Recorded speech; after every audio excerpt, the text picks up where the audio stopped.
England, America, Canada, अगर अब आप लोग जाना चाहें तो सिर्फ 1 लाख रुपए में आप आसानी जा सकते हैं। किसी किस्म का कोई फ्रॉड, किसी किस्म का कोई स्कैम होने का खतरा नहीं है। सबसे पहली बात है, फ्रॉड का तो यहाँ पे नाम ही नहीं है, क्योंकि हमने कोई फीसेज अपने हाथ में लेनी नहीं। इवन देन कि हमने कोई डॉक्यूमेंट भी इनके अपने हाथ में नहीं लेना। आपसे लास्ट वीडियो जब आपने बनाई थी मेरी, उसके बाद आपके व्यूअर्स ने, कई लोगों ने अप्लाई किया है और उसके वीज़ाज वगैरह लगे हैं। कनाडा, ऑस्ट्रेलिया, न्यूजीलैंड वगैरह जितनी भी कंट्रीज है ना, ये गर्मियों के अंदर आपके पास ज़्यादा खुले होते हैं। डॉक्यूमेंट्स आपको मैंने बताया, आईडी कार्ड चाहिए, पासपोर्ट चाहिए, वैलिड पासपोर्ट होना चाहिए 6 मंथ। तो उसकी ट्रैवल हिस्ट्री हो ना हो। नहीं सर, फ्रेश पासपोर्ट पे वीज़ाज लगते हैं, किसी कंट्री की रिक्वायरमेंट नहीं होती है, ट्रैवल हिस्ट्री होनी चाहिए।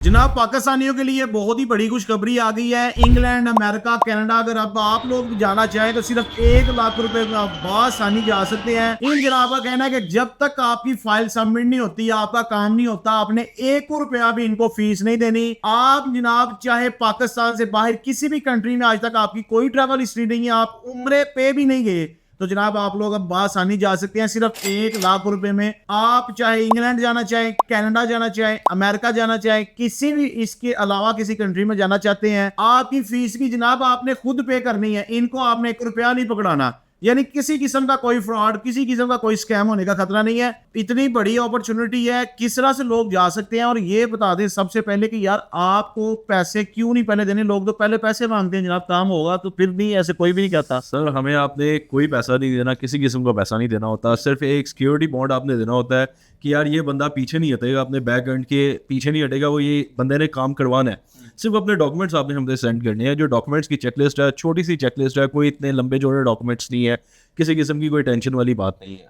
सिंपल तरीके से आपको आईडी कार्ड, पासपोर्ट, पिक्चर्स और बैंक स्टेटमेंट्स, इस तरह के डॉक्यूमेंट्स आपको चाहिए होते हैं। और बैंक स्टेटमेंट भी कोई इतनी बढ़ा चढ़ा के नहीं चाहिए होती। जो लोग कहते हैं जी कि 4 महीने आपने पैसे रखवाने हैं, पैसे ब्लॉक करवाने हैं, कुछ नहीं आपको चाहिए होता। सिर्फ आपने जो fourth end of the day, 4th month की जो स्टेटमेंट होती है वो आपने निकलवानी होती है। उसके अंदर आपका क्लोजिंग बैलेंस सिर्फ 10 लाख रुपये आना चाहिए। अच्छा, पाकिस्तान में ना बहुत से लोग नौकरी पेशा हैं, तो या वो कहते हैं यार इस नौकरी से जान छूड़े, हम किसी इस तरह की कंट्री में जाएं जहाँ पे हमें नौकरी में अच्छी खासी सैलरी भी मिले और वहाँ पे जाकर हम सेटल हो जाएं, क्या वो भी जा सकते हैं? जी सर, वो भी जा सकते हैं। जो नौकरी पेशा बंदे हैं वो अपने जॉब ऑफर लेटर लेके आए, चाहे वो प्राइवेट कंपनी में काम करते हैं, गवर्नमेंट कंपनी में काम करते हैं, सिर्फ उनका एनओसी लेटर चाहिए होता है। एनओसी लेटर लेके आए, अपने बाकी एडिशनल डॉक्यूमेंट्स लेके आए, वो केस सबमिट करवा सकते हैं। उनके लिए कोई मसले वाली बात नहीं है। लोग ना अक्सर इस तरह के मामला में डरते हैं कि यार हम एजेंट को पैसे देंगे, कंसल्टेंट को पैसे देंगे, वो हमारे साथ फ्रॉड कर देंगे। आप तो नहीं कोई ऐसा मामला करेंगे? आप सबसे पहले बताएं, आप एजेंट हैं, कंसल्टेंट है, आप क्या सर्विस प्रोवाइड करेंगे? सर हम कंसल्टेंट हैं, हम एक राइट पाथ दिखाते हैं,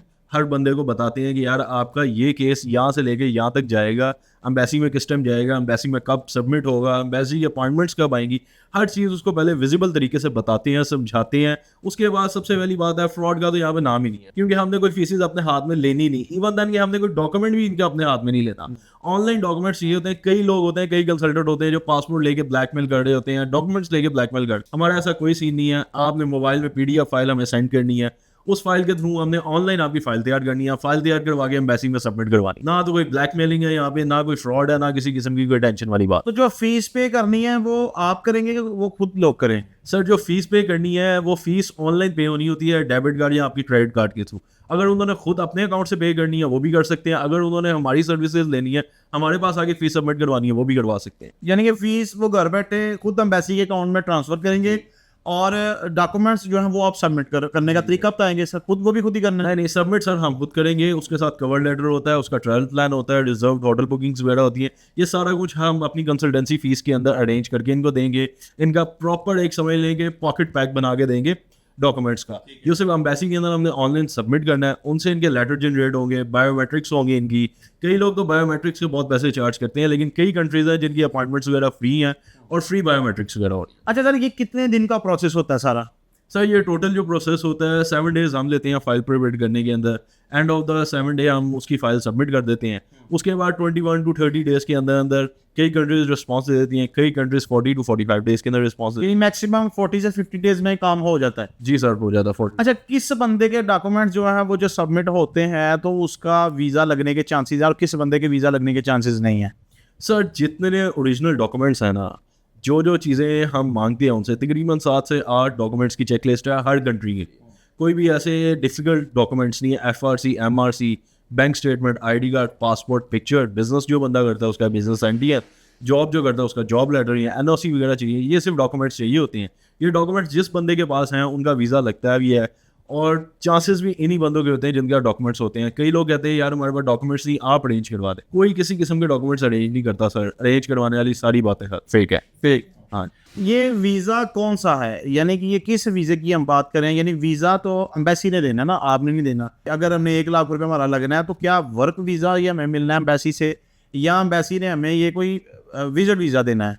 सर बेसिकली जो वर्क वीज़ा होता है, जो स्टडी वीज़ा होता है ना, ये डिफ़िकल्ट टास्क होते हैं। इनके लिए आपको अपने ब्लॉग अकाउंट चाहिए होते हैं, इनके लिए आपको इन्वेस्टमेंट बड़ी चाहिए होती है, और इसके अंदर श्योरिटी नहीं होती। ठीक है, वीज़े में श्योरिटी इसमें भी नहीं होती, क्योंकि ये विजिटर वीज़ा है, V1 वीज़ा होता है, हर कंट्री का विजिट वीज़ा होता है।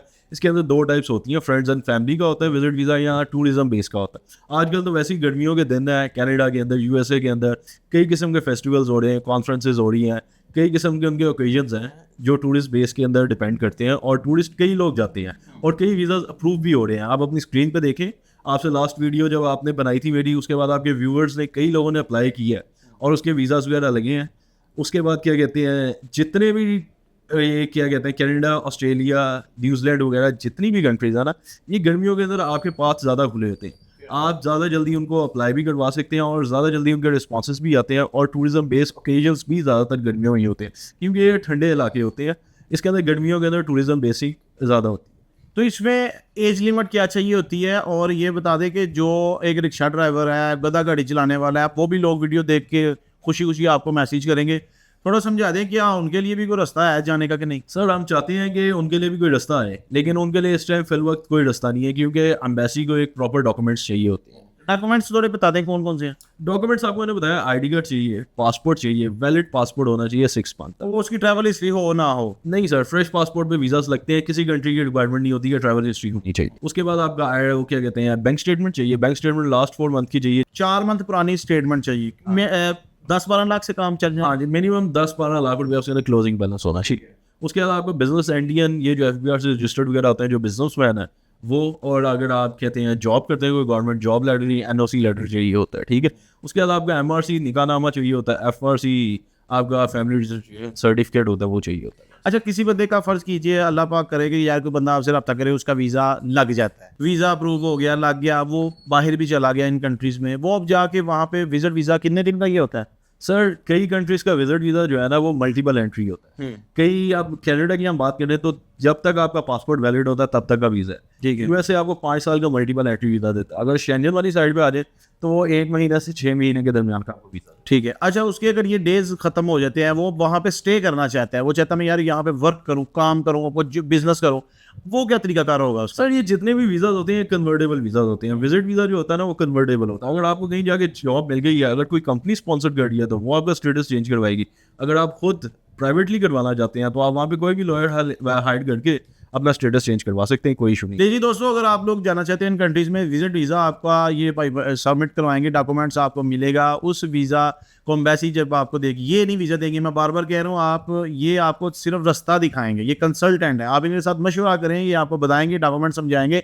आपने फ़ीस खुद पे करनी है एम्बेसी में, एम्बेसी में डॉक्यूमेंट्स आपके सबमिट ये करवाएंगे, आपकी जैसे ही अपॉइंटमेंट आएगी, आपने जनाब वहाँ पे जाके इंटरव्यू देना है, आपका वीज़ा अगर लग के आ जाता है, ना करे, अगर लग के आ जाता है, वो लग के आएगा विजिट वीज़ा। अब वो विजिट वीज़ा जब आप वहाँ पे जाएंगे, आप चाहते हैं यहाँ पे हमें जॉब मिल गई है, बिजनेस करना है, तो सबसे अच्छी बात ये है कि ये जो वीज़ा होता है ये कन्वर्टेबल होता है, कि आप वहाँ पे कोई बिजनेस भी करना चाहें तो आप वहाँ पे सेटल भी हो सकते हैं। तो उस पर कितने को पैसे लग जाते हैं इजाफी? सर उसके अंदर इतने पैसे नहीं लगते, वो डिफरेंट पॉलिसीज होती हैं, हर कंट्री की होती हैं, वो एग्जैक्ट अमाउंट आप बता नहीं सकते।